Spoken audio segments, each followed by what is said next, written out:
5 erreurs que font presque tous les jeunes parents.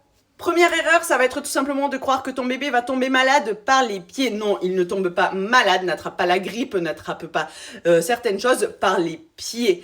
S'il est pieds nus et qu'il veut être pieds nus, vous pouvez totalement le laisser pieds nus sans aucun problème. Lors de portage, qu'il fait vraiment froid l'hiver, qu'il fait glacé, bien évidemment, on met des chaussettes, on met des bonnets, on met ce qu'il faut. Deuxième chose, ça va être de trop couvrir bébé. En effet, votre bébé se refroidit beaucoup plus lentement qu'il ne se réchauffe.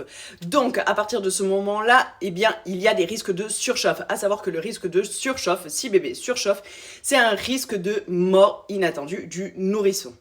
Troisième chose, forcez son bébé à finir le biberon absolument.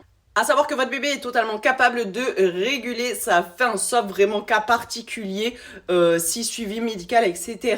Mais il est totalement capable de réguler sa faim et si vous forcez, ça peut apporter certains troubles de reflux, de digestion, de coliques. Quatrième erreur, c'est penser que ton bébé doit obligatoirement faire l'euro et ça dans cette position en tapotant comme ceci.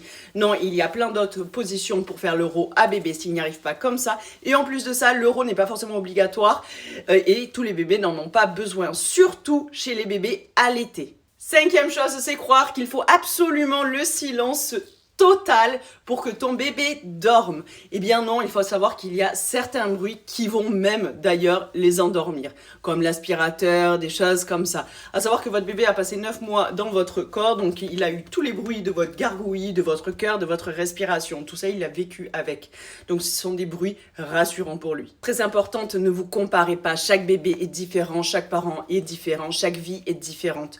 On essaye d'adapter au mieux selon son bébé, selon soi-même, selon son compagnon, selon sa famille, selon ses besoins et selon ses besoins à lui principalement au départ.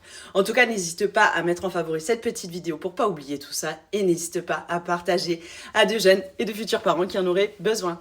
Bisous bisous.